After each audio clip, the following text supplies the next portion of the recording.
Cloud.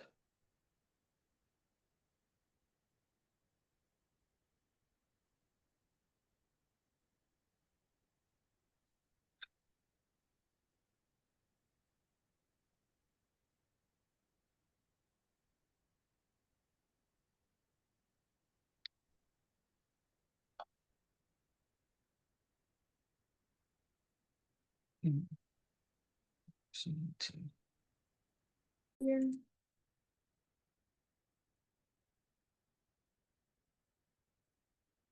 Awesome. Okay, well, welcome to this new series of today, a topic that is very much talked about. But before, sip to coffee break. Coffee break is said twice. Okay, so we'll start with that. Homemade coffee, vanilla chai latte. So the 50-year mortgages awareness or an entrapment. So it's a big conversation about a 50-year mortgage is great. You can hear from both sides. And being who I am, it's like, let's go and look at both sides. But before we do that, let's talk about history that we have forgotten. That even myself, I had to go back and check. How was mortgages before? So did you know there was a time when your mortgage only lasted 5 years? What happened after 5 years? It ballooned. That means you had to actually pay the rest in cash at the end. So the 30-year mortgages wasn't part of the American dream. It created it. Okay. So before the 1930s, and give me 1 second, I will be sharing kind of a timeline after this. But before the 1930s, families borrowed for just 3 to 5 years. Nowadays, this is what we do for a car. At the end, the balloon payment was due, and most actually couldn't afford it. It means that after the 3 or 5 years, you still have a lump sum of money to come out of pocket and pay this debt. So when the Great Depression hit, millions lost their homes. The government stepped in, creating new programs and stretched payments over 20 and 30 years. It worked. Ordinary Americans could finally buy a home and pay it off steadily. The 30-year mortgage became the symbol of stability and of our comfort with long-term debt. Yes, we got comfortable. Like I just automatically go into a 30-year mortgage. Even as a lender, that's usually the way that we go because we want your debt to income ratio to remain low for any other expenses you're going to have in the future.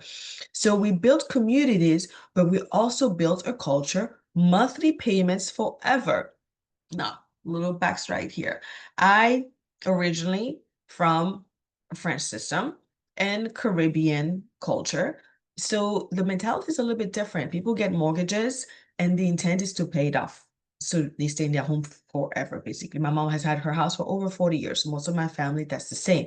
The American culture is different and gets the economy going. So not right or wrong, I'm just sharing the differences and the opportunities and also an awareness to have. The mentality here, the mindset is more, I can always have a debt, always have a mortgage, or I'm going to buy another house, refinance it. So the mentality is more consumer and debt. So let me just share this quick graphic here of what I am referring to. I think this is the right. Okay. So in the 1920s, we had 3 to 5 year loans with a balloon payment. Then in the 1933, we have the Homeowners Loan Corporation. And in 1948, that's where they instilled the 30-year term authorized and amortization. But it's only, and this was for new construction only, to help the builders to get people into home with the 30-year mortgages. It's only in 1954 that it then expanded to existing homes. So people who are currently owning and selling and it's an existing home. So the 30-year mortgage was really the 1940, 1954. And in 1960, this became the norm. So if this history surprised you, I want you to go ahead and share this video with a friend or family members who's thinking about buying. So we can see the history, the timeline, and understanding where we came from, helping making smarter choices, but also what is next now with this talk of 50-year mortgage. So before I go to my next section, I take little breaks to get you to kind of sit with this conversation. which, by the way, the 50-year mortgage is not in place yet. This is a conversation. This is a talk. This is what government is thinking about. So we need to be aware, as you're hearing from all sides, of this information, how we got to this point, but also what does it mean for you? So the shift while we're thinking about 50-year mortgage is even being discussed. Before we celebrate the lower payments, because yes, when we have 50-year mortgage, meaning the amortization is longer, then we need to actually ask why this idea actually exists. Why is this actually coming up? So a longer term doesn't make homes cheaper, because we're thinking the homes are going to stay about the same price that they are, over 300, 400,000. That's what first-time buyers are having to face. So it's not about just cheaper homes. It actually changes how long you owe. Now, how quickly you actually own is how long you owe. So housing prices are high. Wages haven't kept pace. Rates have doubled, right, since 2021. Policymakers and lenders are floating a new concept. This is a new concept, the 50-year mortgage, as a possibility and a possible way to make payments smaller, savings. So I'm just going to share some numbers, and then I'll have a little graph for you to actually follow more along with this. But a $400,000 home, let's say rate is 6.75, a 30-year term. That's about $2,595. This is just the principal and interest. And then a 15-year, 50 will be roughly, let's say, 7%. Okay. Because the longer the term, usually the longer the interest rate, the higher the interest rate. So now that $400,000 loan is now dropping to about $2,415. So it's about $180 difference. Okay. But you're extending 20 years. That sounds like relief. But over time, the total cost jumps from about the total cost over the life of the loan, $934,000 to $1,000,004. Yes, $1,000,004 after 50 years, if you look at amortization. Now, it is said by many people, but how many people actually stay in the house for so long? How many people actually don't refinance? Usually the time frame is 5 to 7 years. That is all true. But it's also all true how long you are actually financing, because the consumers don't always look at those details and have the awareness. That's why I want you to get that information. So this isn't in law yet, like I said, it's just an idea. It's a sign of how far the system may go to preserve affordability. The question is, does it serve families? Does it serve your family? Or the economy needs to keep people borrowing? Because to help the economy, we need more people to purchase. So again, we talked about the 30-year, 6.75. Let's say 2005, you're basically saving $180, and interest paid, you would be paying a 534,000, let's say, and then 1 million. And the difference that I shared before is really the total cost of that loan. So if this information is helpful for you to kind of start talking to friends and family, share those real numbers. And if you want to know more for yourself, reach out to me. Let's go ahead and connect. Let's book a call for clarity. Does this work for you? Because it may actually take you from renting to being able to purchase. Okay, so it's not no or yes. It's like, how does it fit for you? And are you understanding how the numbers work? Even if you're not a numbers person, you still want to have an understanding of how much in the end you will be paying and what does it look like, and then make a conscious decision. I talked about something last week, which is cash buyers. And now we're talking about financing 50-year. I think there's a little bit of a gap there, maybe a huge gap.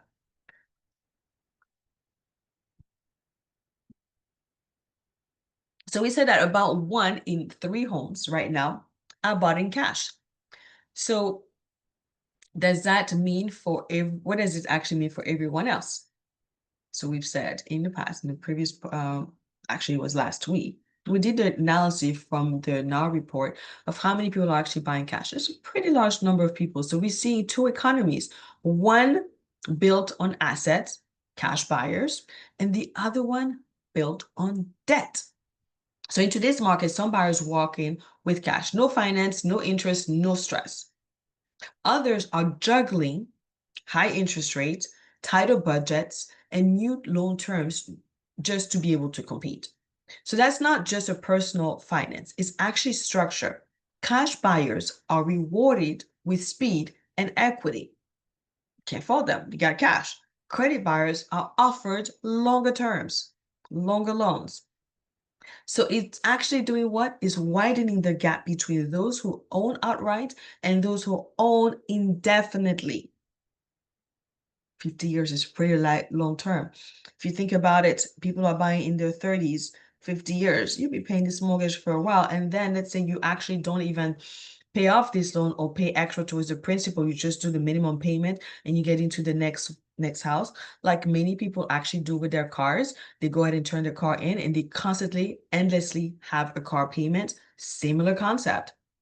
So if we start stretching loans to 50 years, that divide grows even wider. It keeps people in homes, but it keeps them paying for most of their working lives. If you think about a 30-year mortgage, it's really intended like the timeline of middle class actually working and having those payments. And the goal at the end, when you are the retirement age, you no longer have a mortgage. That was really the intent.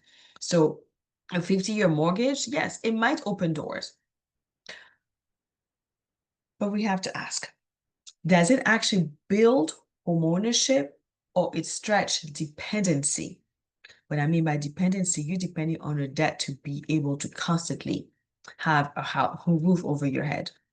You say, well, Kristel, if I'm renting, it will constantly be the case. That is true. So this is not a yes or no again, but this is having the awareness. Are you going to be dependent? Do you need to actually change certain mindset of like, I can have a down payment versus let me do a 50-year mortgage with down payment assistance. And now I'm just basically not renting. I'm building some equity slowly, but I'm still owing to the bank or I'm owing to a landlord. Which one works for you? And again, I am not saying yes. And sometimes people want to say, well, take a side. Well, it depends on your situation. It really depends on your situation. Does it make sense? And not just that, even if it makes sense for me to say it to you, does it make sense in your goals, in your strategy, right? Even if you're a first-time buyer, you want to have that awareness. So we have cash buyer, quick path to equity because they own their house free and clear, or they have a large down payments. Or now you have credit buyer, 600 payments, slow growth.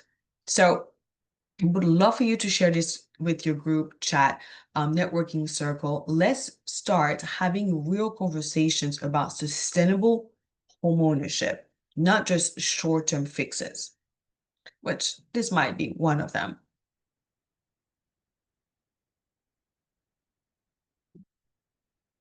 My goal, as you most know, if you don't know more about me, book a call so you get to know me more. But really is to get to the point of having the awareness over entrapment.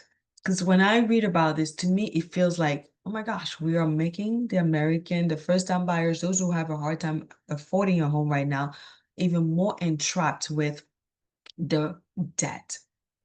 So just want you to think about it. Debt isn't the enemy. People we built, I mean, America has built a lot of debt. So debt isn't the end enemy, but it's unconscious debt that is. So the question isn't, can I afford the payment? It's question you start asking yourself, does this move me toward freedom or does it keep me tied down? And I really want you to think about it. If you currently have a car and you buy a car every 5 years or however the number of years and keep the financing, or if you're leasing, again, I'm not judging, I just want awareness and feel like I am feeling empowered, or am I feeling freedom, or am I tied down to a debt, a dependency? And you get to make that decision for yourself. It is not right or wrong. It's just what works for you. So the mortgage system keeps the economy moving, and that's fine. But your power is in how you use it. A 50-year term might one day appear as an option. If it does, know what you're signing. Is it a bridge to what you are looking to do? But it's not necessarily a lifestyle. Refinance when you can, and add extra payments towards the principal when life allows it, or create some level of automacy when you actually have a raise or bonuses where it goes towards your principal. The goal isn't just to buy a house, it's to create flexibility and peace. Freedom doesn't come from avoiding the system. It comes from understanding it. So you will see more talks about the 50-year mortgages. You will hear me probably bring more information. Or when you book a call with me, we can definitely go about it and talk about it. I don't have all the answers. I am definitely not saying that, but I do have tools like my calculator. It doesn't have yet the 50-year mortgage, but I don't think it does. I need to check that. It's the online one. But let's talk about it. Let's see what works for you. And don't just blindly say this is pretty, it makes sense without really understanding it, even if you got to review it over and over. And then once you make a conscious decision, this aligns with your goal. This aligns with instead of paying rent, I am buying your home, and this 50-year mortgage is helping me do that. And I have a goal of this, then it may make sense for you. So, my call to action to you, if it gave you a new perspective, something to think about, the history of how we went from a 3 to 5 year mortgage to 30-year mortgages, from new construction to also resale. We need to also pay attention what the government did, help the bigger guys like the corporate, like the builders in having the 30-year mortgages in order for them to, and then if for them to sell more. And then eventually it got to us, the consumer, who are doing our existing sales, meaning our current residents and selling it. Now we bring in the 50-year mortgages. The banks are going to keep making their money on it. Again, debt is not necessarily wrong. It's how you use it. What's your goal? What's your intention? Don't feel entrapped. When I'm reading this, I'm like, oh my gosh, so many people will actually be entrapped. I've been in the industry for over 25 years. So I have seen where we've done interest-only loans with clients with a 580 credit score, a first and a second 100% financing, where they were paying nothing on the principal. I've seen where clients had 3-year loans, 3-year ARMs, meaning it's a 30-year mortgage, but the first 3 years are fixed. And now, surprise, your payment goes up. They knew about it, but they did not really pay attention because we're selling like, hey, the value of the home is going to go up. You'll be able to refinance. But there's none of those guarantees. So because I'm coming from that experience, I invite you as a consumer, not just to read the headlines, read them, sit with it, pause with it, even everything that I shared with you, pause with it. And I was going to say, use your logic, but really for me, it would say, use your intuition, your heart. And that might take some time to make a decision of what it is that is best for me. If you are married and you are in a relationship, come together as a couple and talk about it. Yeah, but if those numbers do those, how is that helping with our goal? Really, is this an amazing opportunity to have conversation over the way that the government is about to move the money loaning, the lending institutions, which a lot of things are dismantling. We know that this is, as an energy practitioner, that's a little bit of direction some of those things are taking, but you don't want to just fall in the trap. You want to go ahead and have this information and see how can it best serve me. So again, the 30-year mortgage once was built for the middle class. The 50-year mortgage, if it ever arrives, could keep the dream alive, or it can keep us tied to a dream and not really getting the dream. So your awareness of all of this is our power. It's your power. So let's build homes and futures that serve us and not just the system. So thank you so much for listening out. This is a hot topic. We'll love to hear your feedback. Is this helpful? Did this spark some questions into your family of like, does this make sense? Reach out to your elders, the ones who maybe didn't get to buy a home because of time frames of or timelines where people could not get mortgages. Really, let's get into this conversation before it comes into play. You have an opportunity to exchange on this topic with your friends, with your family, with your spiritual circle, your pastor, your people that you talk to, and have the conversation. It's not pointing fingers, it's not right or wrong. It's a conversation. It's an opportunity to see which direction this is potentially bringing us. All right, thank you so much. And now this is where I go into, and you can drop off now because I've gone into the 50-year mortgage talk. but this is a part that I have committed to myself where I go into invitation where you ground yourself, meaning you can plant, and I'll get to do that too because I have a high chair. You can plant your feet on the ground and connect to all right now in the present. Again, feel free to drop off. This isn't for you. This is the part of Kristel that is coming out more in allowing the present moment to speak to us. So this is my invitation to also even close your eyes. Take a couple of deep breaths in. Allow the information you just received or just heard to sit with you and feel your body. Like, was this information, even ask right now, I'm going to ask, was this information making you cringe tighter, or did it allow you to expand? To just like, oh, I like this. This is something that I can use. This is something. So which one did it do for you? This is a way of discerning for yourself where there's an opportunity for, oh, I'm holding on to some tension here. I'm holding on to something that doesn't feel aligned. What does it mean for me? Do I need more information, or this feels in total alignment and doesn't mean that I need more information? So what comes up for me in this present moment is whenever we get information, even if we love that speaker, even if we love or we know the person's intention, we are all evolving, we are all growing, we're all coming from our own core or essence. But you, the receiver of the message, how does it resonate with you? Does it feel true? Does it trigger? And trigger is not always a bad thing. On the contrary, a trigger could be an opportunity to look deeper and ask curiously, not judgmentally, making up words, but not in judgment, but in curiosity. Does this information,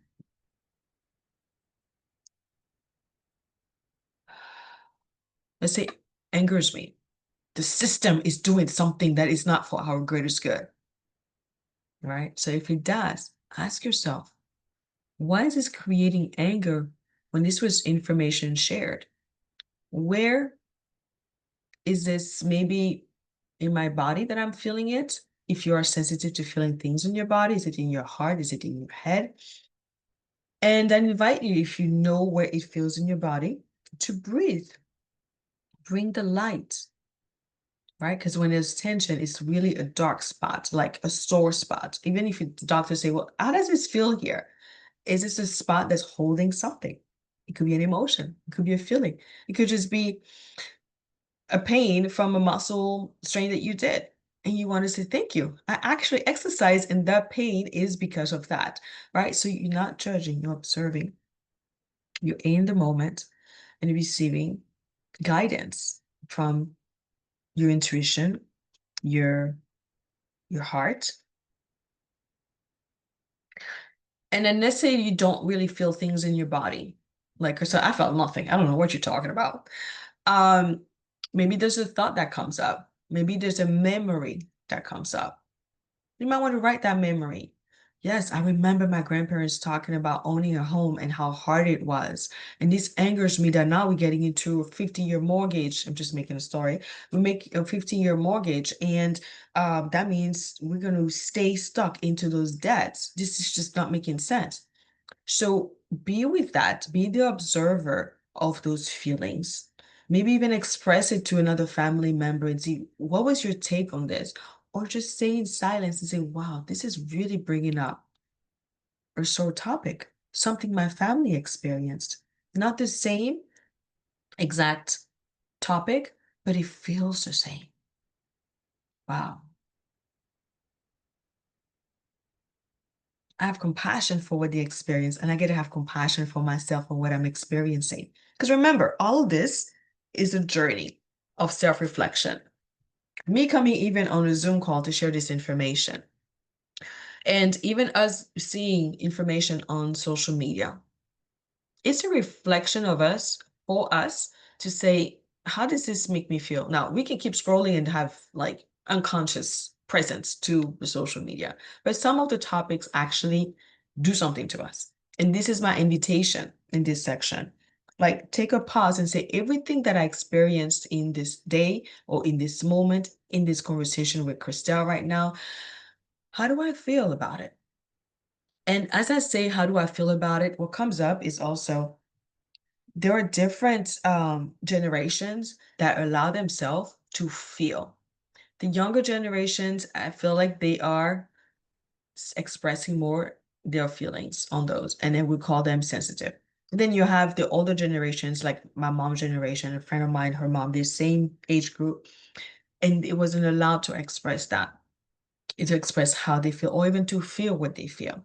So it's not about projecting those feelings onto anyone, but it's really having the awareness of how this information or any information is actually landing with us, and then being responsible for how it feels and not necessarily projecting it.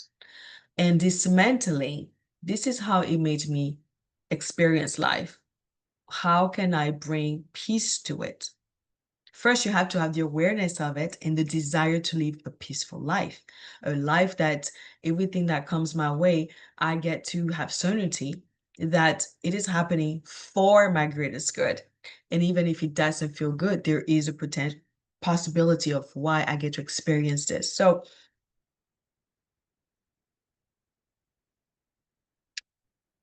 this spontaneous section of this live is really any information we are getting, 50-year mortgage, or this is happening, that is happening. How are we processing all of this information? If we are triggered, what I mean by triggered is like gets angry and emotional, we have an opportunity. You don't have to do anything, but you have an opportunity to what I call heal it, meaning bring it to the light, meaning bring it to God, meaning surrendering, meaning bringing peace to it in simple words. You don't have to use all those words that can sometimes be like, huh? Bring peace to it. How can I bring peace to something that feels uncomfortable? Because as we look into our body, feel into our body, when we get cancers, we get different illnesses, it's actually a continuous holding on to emotions and to feelings that are stuck into our fascia, stuck into our thoughts, stuck into some place. Peace doesn't come by just holding on to all this. Peace is actually surrendering it. Peace is actually to letting go. Doesn't mean letting go and trashing it and recycling it, just like discarding it with no real intention behind it. From my perspective, from my invitation, is actually to go ahead and bring it, in my terms, it will be bringing it to the light, meaning bringing it to love, bringing light and peace and love to it. So that's my invitation. I want to say thank you for allowing me and for being in this conversation with me. As we do Coffee with Kristel on Thursday, it's a place where I share facts, share topics that are hot on the market, mortgage, but also opportunity for me to expand. So thank you for tuning in. That'll be right now on the live or later as this is being shared, because I'm being vulnerable with the intent to allow my voice to be heard in a way that you get to express however that expression is for you in your authentic way. My purpose is authenticity. By me being authentic, you being authentic. And it's a big word, authenticity, right? And authenticity is really love, love of self. And I'm not going to say I'm a master of being authentic for every single thing in every moment, right? But it's a becoming as authentic, that onion being peeled and going to the core of the essence of who we are. Thank you.